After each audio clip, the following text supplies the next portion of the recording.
Yeah, Thames. Yes. You mentioned the well, we briefly touched upon the challenges of challenging recording. You mentioned sitcom. Were they more difficult to? No, they were quite Record. fun to do. I did all aspects of the sitcoms. It was crude with a sound supervisor, a sound balancer, which I was eventually. That was my position. And sometimes I never mixed a sitcom, but I did grams on several sitcoms. In the control room there'd be a sound, the actual sound supervisor would be mixing the 60 channel desk, and there'd be me on my tape machines and playing sound effects. And on the Saturday, we would normally rig, we'd come in, if we were rigging the show, I'd leave home at 7 o'clock in the morning from Finchley and get in, and in fact I always left at 7 o'clock anyway. And get in and just plan where we had to put things about, and my chaps would come in and would rig and get off home early. But once or twice I did grams, and I always remember preparing my Grams is the tapes effects and all that. I remember getting all the effects together and all that, and I was so keen to get it done. I was working, well, I left home at 7, 8 o'clock and got to go into the dubbing suite and getting all my sound effects together. And I was working away to 2 or 3 o'clock, and I felt so sick and tired. I felt so sick. I was working, just had to stop. Anyway, I got the effects together, and in actual fact, I'm still preparing sound effects for my North magazine, which I'm doing nowadays on the weekend. Still the same sort of principle, but it's easier now. I've been going to the internet getting sound effects, although I actually have every sound effect from Thames Television on DAT. I have they're all here. And a mate of mine gave me, this is Brian Hibbert, gave me the whole, it's all DAT, every sound effect with the catalogue. What was it? Oh yes, so the sitcoms I loved it actually. I did every bit. I boom operated. So I was the Let's have a list of crew them. leader. Sorry? Let's have a list of the sitcoms Oh, well, I mean, you crewed on. well, I crewed on. When I was a youngster, I did Father Dear Father. I was must have been just pushing booms then. But sitcoms I crewed in,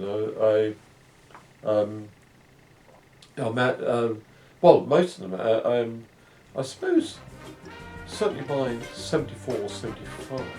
Oh, well, Man About the House, Mother Makes 5, Bless This House, that was always done in Studio 2 with Sid James and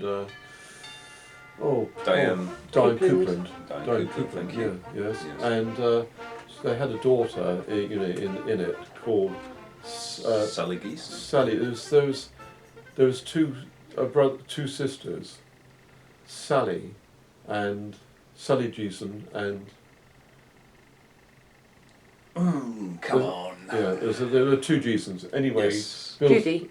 Judy, is it Judy? I can't remember. I think it could be. Anyway, so I was. And the son. Oh, was he a Robin at all? Robin Asquith. And it wasn't Robin Asquith. I can't remember really. But that was a quite fun show to do. But I always remember the director, Bill Stewart. He was married and rather fancied Sally, and eventually he got divorced and married the girl in Sally Geeson. That's Bill Stewart. Right. Yes. He was a great man, and he was always very kind to me on the Max Bygrave shows and all that. Anyway, so I loved, and I also did the PA. We would have about 400 audience in Studio One. Mm-hmm. Always done on a Sunday. Rehearse. I'd go to the tech runs probably Thursday, Friday in London. Dressed up in raincoat. For some reason, I don't know whether I fancied myself. I wore some sort of rather large trilby actually. It's quite pathetic actually. And I was in my. Did you stand under a lamppost outside before you I went to don't something know. like that? Smoking a strand. Smoking a strand. Yeah, I don't know. I probably did. I can't remember. I did. I always smoked pipes then anyway. But it seems such rather pathetic. But it was about. I probably fancied myself. really, but it was just 76, 77, and I would we'd go to these rehearsal rooms in TA halls in Hammersmith and so forth, and all the floors would be marked out in yellow tape and all that, and they'd walk from set to set to set, and there'd be coffee there, and they'd all be in very haphazard outfits and things, the actors and things, and it was all very jolly, and obviously not so serious as the sitcoms were always fun to work with. No one was. I see it all. He's a legend. He was a nice chap before. Yeah, Tony Hancock. I mentioned to my daughter Samantha. Yeah, you haven't mentioned it to me. Tony Hancock. Yeah, we did this series. This was in ABC days, and I can't really. He was just. I can't really remember much about it, but at least I did about 3 or 4 of these shows, and he just did these sort of stand-up spots, and then we cut to someone singing, like I can't remember the name of the girl the other day, but he either he was poorly or very intense, and he had a lot of people with him. Well, I suppose scriptwriters and so forth. You know. It was a bit. He looked strange. I think not many more years after that he passed away. Really. Mm-hmm. He looked very intense, and he was quite intense. Mm-hmm. And that's a complete contrast to absolutely the sitcoms. Oh.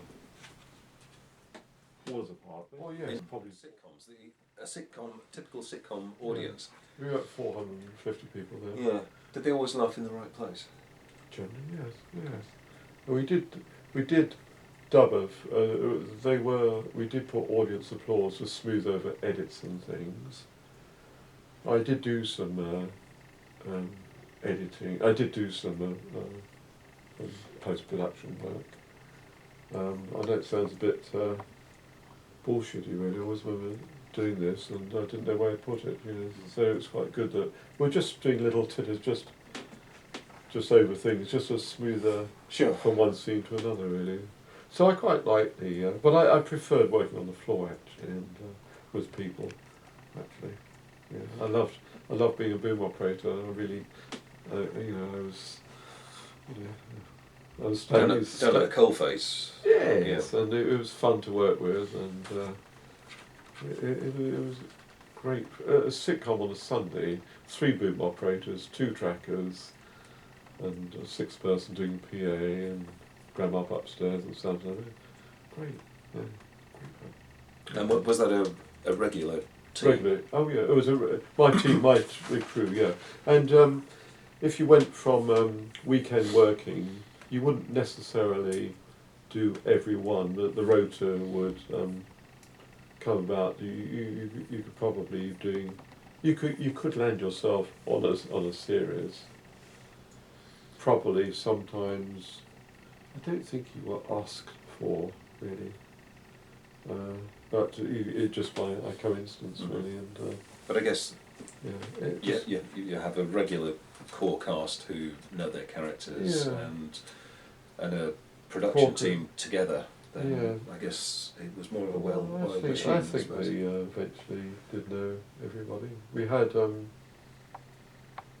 think we have four or five crews, about 5 people on the crew. Yeah. Sweeney, yeah. Thames.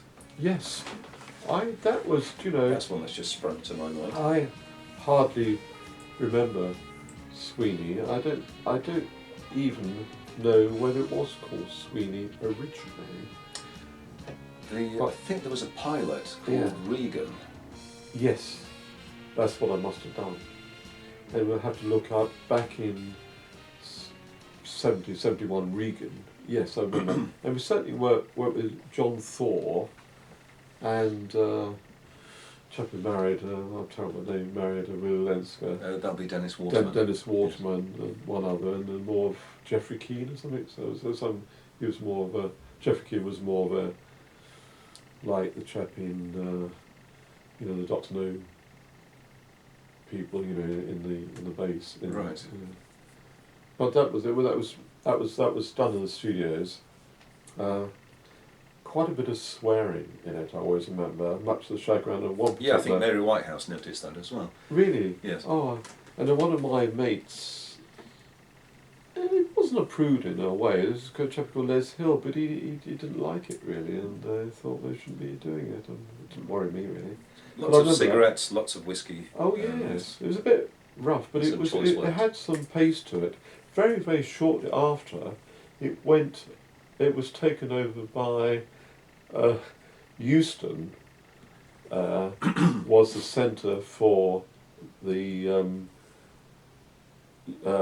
Today on Thames type of things, and documentaries were based at Euston, and they used to do quite a lot, but they were getting a bit pissed off rather that they would like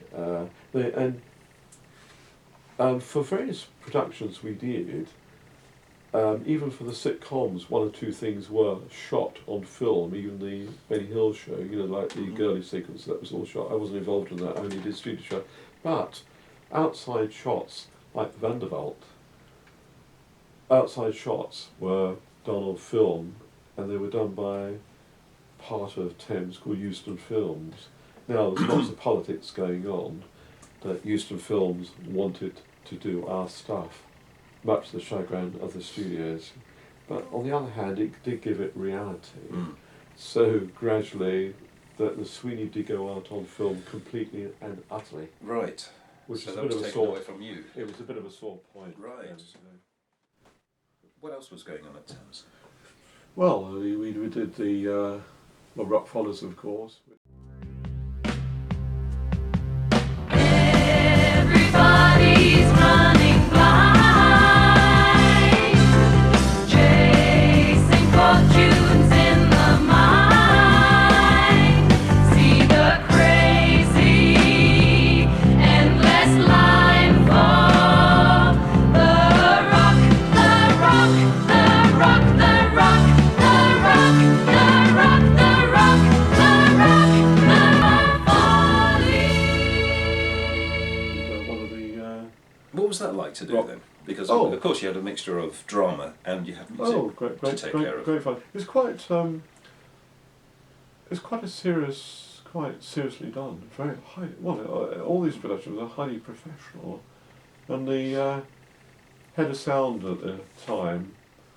When I first came to Thames, we had 2 crews of 8. One was led by a chap called Peter Sanderson. One was a chap called Mike Pontin. Peter Sanderson was very easygoing and all that, whereas the other crew was. I went on his crew to start off with as a trainee, and then I went on to Mike Pontin's crew, and he was, you know, quite intense sort of chap, but very, very, very good sound mix and sound balance, and good at music. And he would, you know, if I was on the boom, get that effing boom in, you know, get that boom in. We're not hearing, he's sounding off mic. You've lost him. Get that boom on, you know, shouting with cans. But on the other hand, he'd drive me to get the very best. So likewise, he was in charge of. Mike Pontin did all the Rock Follows pretty well. I think Peter Wilcox did some as well, but Peter Wilcox and they couldn't do every show. But we did the music recordings, and I was trying to think of Andy Mackay of Roxy Music. Of Roxy Music, yes. The saxophone player. We used him for the actual for the music. You know. That's interesting. Yeah. He also did the music for On-Chair Theatre as well. Did he? I did not know that. Yeah. Oh, right. We were watching a DVD of it. Oh right. Only a few days ago, Yeah, and right. yeah, he was. Yeah. On the clarinet. Sax. Yeah. Yeah. There was a woodwind. Oh, yeah. So all those little odds and sods, but I did it. I mean, I wasn't a regular gram operator, but probably someone went sick. I had to do it only just to record on these studio machines. And we had a 24-track machine, and that's a 2-inch. I had two. This was the W Suite Studio One. I think I can't remember the B62s or something like that. I can't remember. Lovely machines. 2-studio machine and my 24 track there with a 2-inch tape there. So we did multi-track then. Mm-hmm. Yeah, it was a pucker Yeah. studio Yeah, setup. yeah. Which I guess it had to be for Rock Yes, Follies anyway. yes. And then we played back. We played back the tapes at very low level, so you didn't wouldn't get back on the boom when we had the booms in shot. So they had it. They could send me mine Sure. too. And sometimes we'd just play it initially just to get the beat going, and and then they would continue. Yeah. that's how they did it. Right. So we talked about click tracks and all that. Then. Yes. Yes. Yeah. The pivotal day was December 1978. Yes, when we moved up to here in the Anglia region. We came up here. In actual fact, I think I had 2 interviews. I probably had reached my level of incompetence at Thames. The getting to work on the North Circular Road was getting pretty chaotic. I was leaving at 7 o'clock in the morning, got there at 8, having bought the Telegraph, into the make-up room, have a shave, over to breakfast, have a breakfast, and I'd go over to the studio, plot it all out in my head, go back to the breakfast, go to the studio, chaps would come in, it was all in my head, right, 3 booms there, it was all in my head.